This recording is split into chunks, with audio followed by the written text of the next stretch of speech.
application, I mean like offer letter tu dah ada semua, tapi saya tak dapat pergi juga because of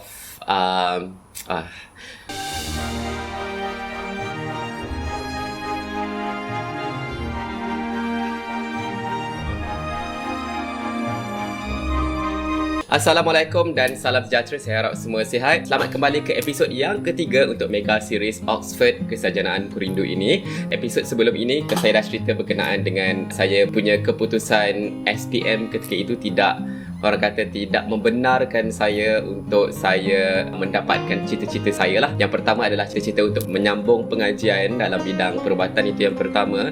Yang kedua, tak dapat nak pergi overseas. Saya apply, mana-mana saya apply pun tak dapat juga. Dan yang ketiga adalah bila saya tak dapat pergi overseas, cita-cita saya untuk betul-betul improve saya punya bahasa Inggeris tu agak orang kata being challenged lah masa tu.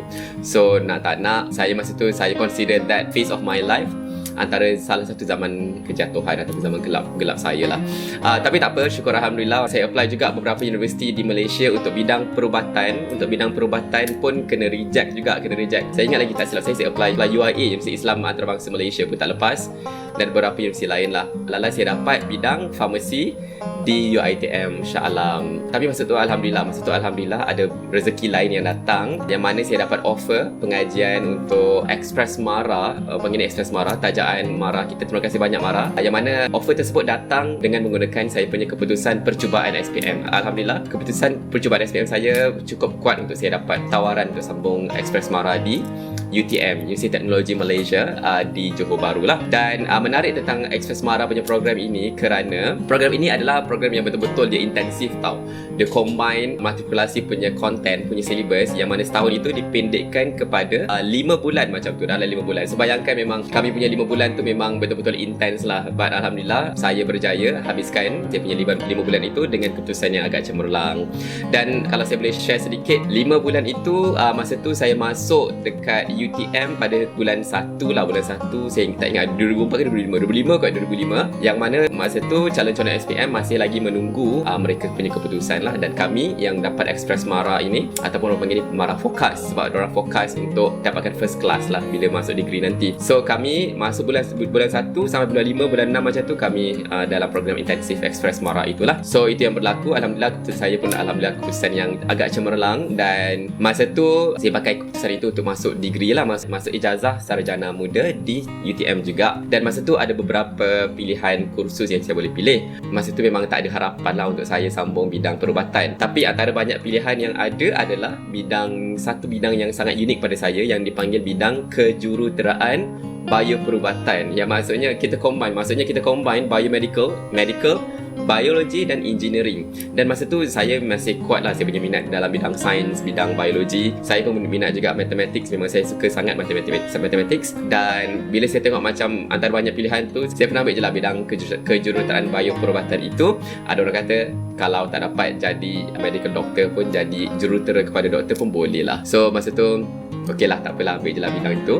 Dan just for the record, masa tu bidang kejuruteraan bioperubatan sangat baru di Malaysia, dan kami adalah batch yang pertama, cohort yang pertama di sana. So interesting lah, sebab kami attach dengan universiti, dengan fakulti electrical, dan baru tahun kedua, tahun ketiga baru dia spin out jadi our own faculty. Interesting punya experience lah. So baik, nak cerita tentang bagaimana kehidupan saya selepas saya dah start join UTM sebagai pelajar sarjana muda untuk kursus kejuruteraan bioperubatan itu. Masa tu memang saya still sedih sebab saya tengok apa tu di Friendster tu masa tu macam ala-ala kita punya Facebook lah, social media, yang mana rakan-rakan saya, rakan MRSM Jasin, Tengah Fababa, rakan-rakan daripada English College juga, diorang dapat belajar dekat, pergi fly ke overseas apa semua kan. Saya tengok dekat Friendster macam bestnya diorang pergi main salji, pergi vacation, travel sana sini dan sebagainya. Dan masa tu pun famous jugalah cerita-cerita di TV3 berkenaan dengan penggambaran di luar negara, di kota London sambil main dengan burung merpati. Saya ingat satu cerita ni, nama dia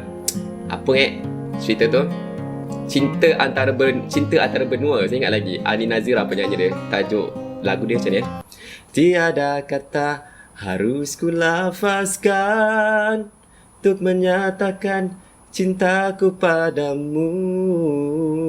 Gitulah, lebih kurang lah macam tu lah tajuk bunyi lagu tersebut. Dan dia punya video klip tu memang nampak lah pelakon-pelakon tu tengah main burung merpati dekat Trafalgar Square dekat London, saya ingat lagi. So masa tu tengok macam alamak, kenapa tak dapat pergi ni kan. So masa tu memang saya determine, saya berazam sangat. Saya punya degree ketika itu memang saya kena belajar sehabis baik, kena dapat first class dan kena kurangkan busy sebab saya belajar daripada saya punya pengalaman di MRSM, kerana saya terlalu busy sampai saya punya keputusan pun tak memperangsangkan sangat. Dan masa tu dari awal lagi memang saya dah strategize, saya nak fokus kepada akademik, kurangkan kepada non-akademik.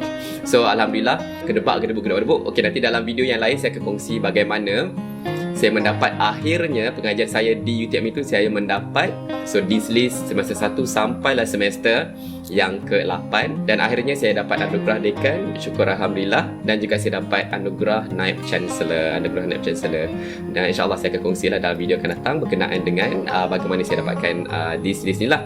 So masa tu memang dah confident habis saya akan dapat offer, saya akan dapat pergi overseas untuk pengajian seterusnya, masters ataupun PhD lah.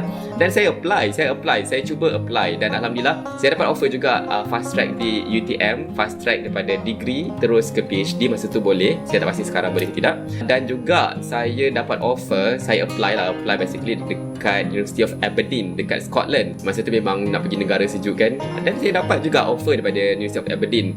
But masa tu tahun 2009 something happened.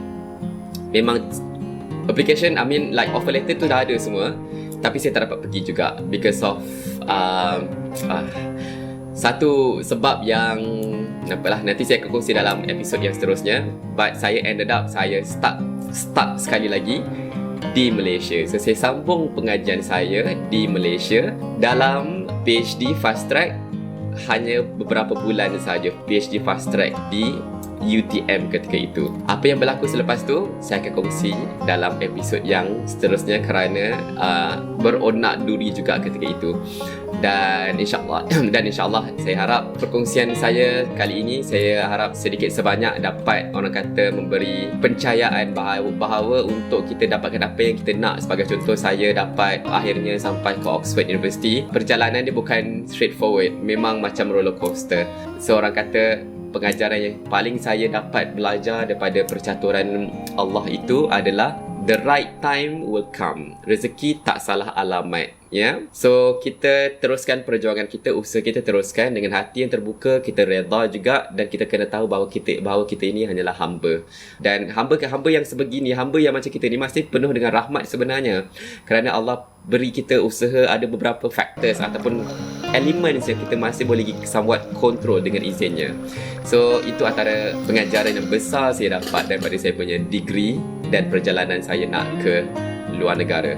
Bukan straightforward, So itu sahaja. Saya harap anda dapat belajar something daripada episod yang kali ini, Kita mudah-mudahan kita teruskan perjuangan kita untuk mendapatkan apa yang kita cita-citakan, dan mudah-mudahan itu juga adalah yang terbaik untuk kita. Okay, kita jumpa lagi dalam episod yang akan datang. Sekiranya anda belajar something, saya appreciate sekiranya anda dapat tekan button like dan subscribe untuk episod-episod yang akan datang untuk kita punya mega series Oxford Kesejahteraanmu Ku Rindu ini. Kita jumpa dalam video akan datang. Bye, Assalamualaikum.